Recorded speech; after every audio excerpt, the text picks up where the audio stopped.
What is going on, you guys? My name is Rage and we are back today with a video guide and playthrough here for the Pestilence Saga, now being difficulty 1 here being available, and as well as 2. Now I did actually get access to this early, and I'm sure you guys have seen it on Reddit where we accessed it to the orange orb. So I got the full gameplay here for you guys with my team. Hopefully this is able to give you some strategy and input as well as what to preview for the upcoming stages here. So with that said, guys, let's dive right into the gameplay.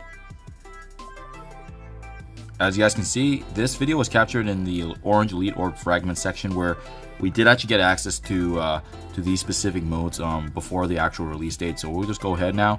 As you can see here, it's going to be a full dark hold that's required. I like this placement, so yeah, let's get this party started. And keep in mind, guys, for this requirement, going through the first section of it, you only need G13 for all your respective characters. The difficulty 2, tier 2 is going to be requiring the G15, and that's where it can be quite tricky. But yeah, as you can see here, up against some pretty powerful opponents overall, but fortunately, we have the advantage on them. So starting things off, you know what, I am going to go ahead and just do some damage there right now and activate Agatha Harkness' ultimate. So fortunately, we have a very sizable increase in strength over them, but you know, these are some powerful characters that we're up against just due to the fact that these characters have been reworked, you know, seeing this unlimited X-Men synergy. They got Phyla-Vel for the cleanse and support, and as well, they have Ghost Spider, aspects of the Web Warriors, right, which is definitely something we need to be mindful of. But again, if you guys have them, G15, like the way I'm built up now, most of them, we should be okay in a good spot for this. Definitely gonna be interesting to see how the next difficulty is, but especially since you know, that's gonna be available here in the release date. Go ahead now, and yeah, we just go ahead and we're gonna resume just finishing off these weaker enemies. So far so good. The key is really going to be using Morgan Le Fay's abilities here. She just does so much damage and so much work. We're going to try to focus on key aspects of the unlimited X-Men as well, because they do a lot of damage. We're going to finish off Ghost Spider here. So yeah, pretty straightforward overall, because with these initial nodes being weaker as well. So then finally 15 and 18, we do get a spawn here of Cloak mixed in as well with Black Bolt. So likely in this wave it's going to be a little trickier. But the good news is I don't think it's going to matter if we can't get through and get through all of it with all our characters alive, because each of these modes, each of these specific nodes reset anyway, so not going to be a big deal. It's really just going through it and unlocking it, kind of similar to how you would typically unlock a legendary character, where it doesn't matter if you have only one of your allies left, so as long as you get through it and unlock, that's going to be the key there. We're going to take down the damage dealers here. Getting Black Bolt out of the way is going to be critical. But yeah, just waves and waves of powerful characters, especially if you guys are going through this and only have G13. I think there will be some difficulties here because we're up against so many of these meta team characters. Black Bolt's got some really good damage, and we've already seen the Cloak and Dagger combination. So I'm going to try and take down Dagger just because she has that devastating ultimate. We don't really have a lot of cleansing on our team, so you know, those negative conditions would slow us down and hinder us significantly. But otherwise, yeah, having the efforts here of Morgan Le Fay, just being able to use her ultimate does so much work. Just having that ability block and getting through it, and at that point, pretty straightforward. We're just gonna go ahead and finish off Phyla-Vel here, just because she's got the cleanse, and to be honest, she's a faster character than Black Bolt, so that's why it's not really a big issue to leave Black Bolt for the end there with the damage. So yeah, got the unlock there.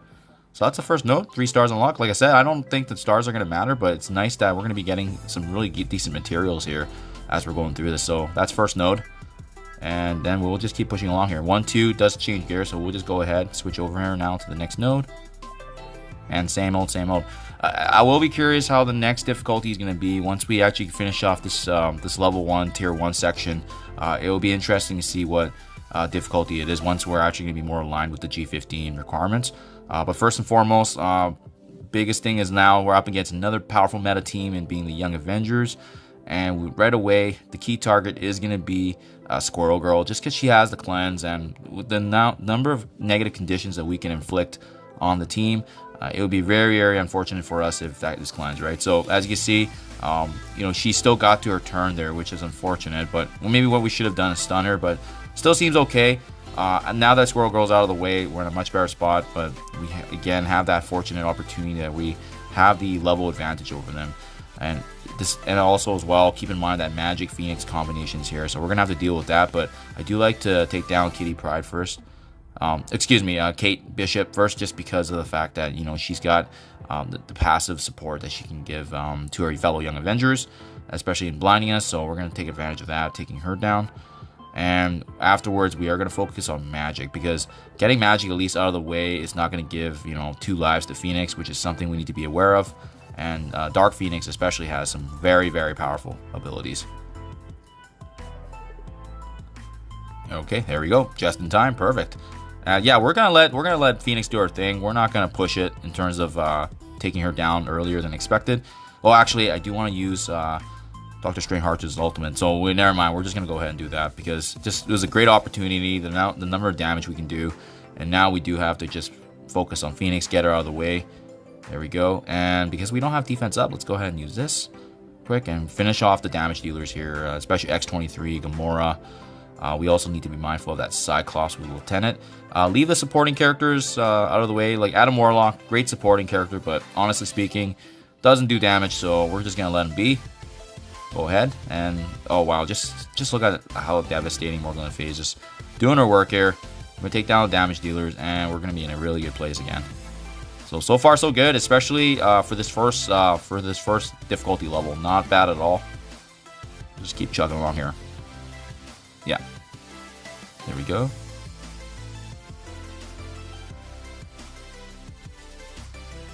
Yeah, I just love how much damage Morgan Le Fay can do, and to think that she's going to be even more powerful after the unlock of her abilities, that's going to be super cool. Just to get a glimpse of this, I knew her saga was coming, but I didn't think it was going to be this quick. I thought maybe they'd wait at least until the Famine Scourge should run another time, but makes sense. They just reran her event right now for the second time, so just to combine this afterwards.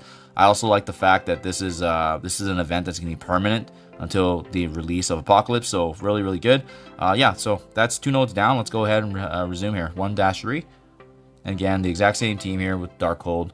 Hopefully you guys get a chance to build them up. I know that those of you who may have started later in the game, you know, earlier this year, but not quite early enough, with Agatha Harkness and Wong getting released, a lot of players may or may not have them, right? Which is really unfortunate, because that opportunity where we can't farm them is basically the bottleneck here.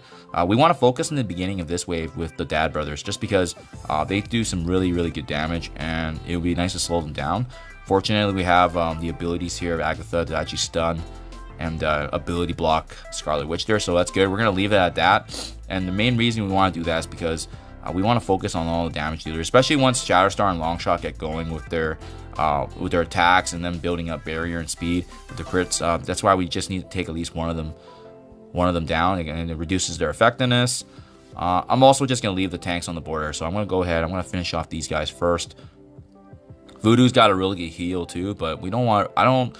There might be some potential synergies there with the Supernatural, so it might actually be a good idea to take him down. But I want to start things off first with Ghost Rider, just because every time we take down an enemy, he's just going to retaliate for an attack. So getting him out of the way, at least for the long term, especially since we're not sure what's coming in after these nodes. So there we go. Okay, so yeah, in a good spot. I can finish off Scarlet Witch right now. Might as well just get her out of the way. Rescue can cleanse, but this is a great time to use Doctor Strange Heartless's ultimate, especially when you have all these enemies lined up for prime for the taking, right? A great opportunity to use such a devastating ability. Yeah, so we're looking pretty good. Taking a look at turn meter. Rescue's gonna be taken down anyways, so we'll go ahead and stun there. Get some defense up once again, and pretty much just clean the board now at this point. I don't think anybody's really an issue, especially given how weak everyone is. So we're going to go ahead. We're going to take away Voodoo's turn meter there, and just look at all these guys, right? Even if they have buffs, it's not going to matter. They're all pretty much hanging on a sliver of hope here. Go ahead there, and then yeah, at this point, just cleaning up. So very, very straightforward, guys. You know, we're having a really good time right now with the G15, but I don't think, so far from what I've seen, I don't think you guys will have an issue with the G13. You do get quite a bit of increase from the G14, G15 upgrades, but nothing crazy in terms of what I've seen so far in terms of the difficulty. Seems pretty straightforward, and again, great chance to at least capitalize on these free materials as it's available for us. 3 nodes down, 2 more to go. Yeah, it's super reasonable. I like that fact, and as well, hopefully they do get a chance to release more opportunities to actually unlock Agatha Harkness and Wong, just because that's, again, like the big bottleneck, right? If you don't have access to those 2 characters, it's such a big deal for especially these teams specifically being needed for Apocalypse, but as well as just even to participate in events like this. So go ahead, take that down. Just a Weapon X team here mixed up with Prior, and I'm assuming the rest of the Marauders are going to be coming here. So definitely we got to watch some of these enemies, because they can inflict a lot of bleed on us if we're not careful. I'm going to focus actually on Mystique and Lady Deathstrike, both of them being squishier, and as well they have some pretty good turn manipulation and control over us. So that's why I want to get them out of the way, especially when we have the rewind here, Morgan Le Fay resetting everything and then using her basic attack to also strip away that HP. So that looks pretty good there. And yeah, like look, a Jubilee just dropped as well. So I'm assuming we might even see aspects of the Astonishing X-Men coming up soon here. So we do definitely want to deal with that. Fortunately, everybody else, yeah, it's part of that Weapon X team. So we'll go ahead, we'll apply the defense up again, give everyone that synergy, but it'll be interesting. Can't really control Silver Samurai too much, just because he's got some really good abilities to cleanse. So we're going to try and focus on Jubilee. And again, that's scaling HP damage with Morgan Le Fay. She just does so much good work with the Striker. I highly recommend it, guys. If you haven't had her, an ISO 8 Striker on Morgan Le Fay, it's definitely worth, especially if you guys are using her in the arena meta. It's made such a big deal when she can get that additional attack on top of all her abilities that she utilizes. So far so good. No issue, no complaints whatsoever. And there you go. As I expected, the Jubilee was intended likely to synergize with this specific wave, just because we see aspects of the Astonishing X-Men here, especially that Beast and Bishop combination, which can be very, very dangerous if those 3 are together. So that's definitely something I would highlight, guys. If you get to this wave, make sure you try to take down Jubilee before it, just because that synergy is very, very powerful. So we'll go ahead. We need to finish off Bishop. That way clear the damage there. And I just really don't like Beast, just how powerful he is as a supportive character. He's got a heal. Even if he doesn't have allies that are part of the same team, he just has so much value for other teams and characters, right? So we're just going to try to get him out of the way here. And then next up here, yeah, it's just going to be the rest of this. Fortunately, I don't think they're going to do a lot of damage. We're going to take down Zemo. Zemo is quite squishy, and he's got some really strong abilities. We see that he's ability block too, which is really good for us. Well, we're going to take this chance to just finish him off. Shouldn't be an issue. And then, yeah, just remnants of the Weapon X, as well as the Marauders, the synergy here. So we'll go ahead. We'll just finish off Madame Pryor. I'm not a fan of how powerful her abilities can be, but to be honest, I don't know if they're going to do much anyways right now, given our power level difference. But good for you guys to at least practice the strategy behind it. So go ahead, finish Sabretooth. Iceman is definitely not a priority.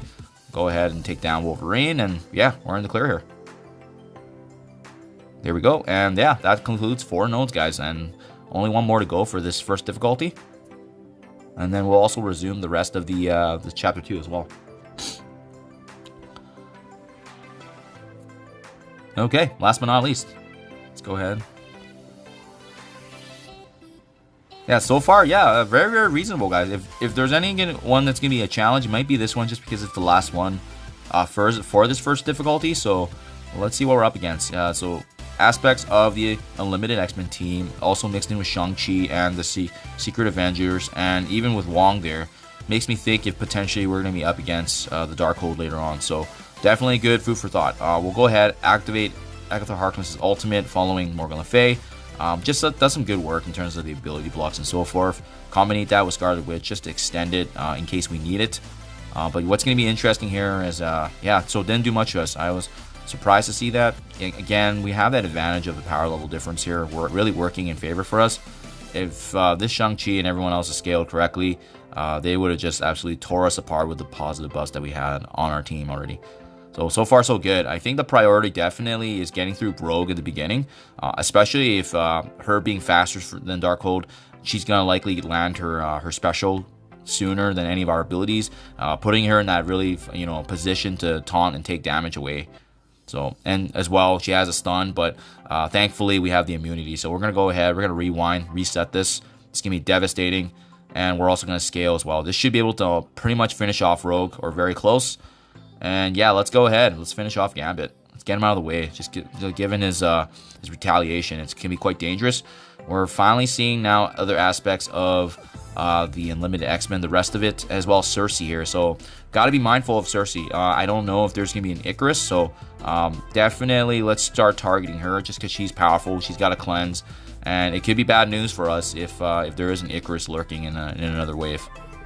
Always got to plan in advance, because how they design these nodes sometimes is just having these synergies ready to go, and if you're not careful, that's how it's gonna sneak up on you before you know it, and set up some bombs for us, right? So this is a good opportunity to activate Heartless's ultimate here. We'll go ahead, clean up the board, and no Icarus, so we're looking good, guys. We'll go ahead now. We'll just finish off this last wave here, but it's looking super good for us. A couple of security guys here just to end the wave, so that's pleasant. Wasn't expecting that. Good way to wrap up this this first difficulty level. Awesome. Yeah, and then that just leaves Dazzler here. We'll go ahead. We'll just use the rest of our abilities. Put the rest on auto. Not a big deal. So again, super straightforward. And there you guys have it. That wraps up difficulty 1 here, and I'll definitely be making a video on my unlock here in difficulty 2 shortly. So thank you as always, you guys. Hope this helped you as you progress, and I'll see you guys in the next one.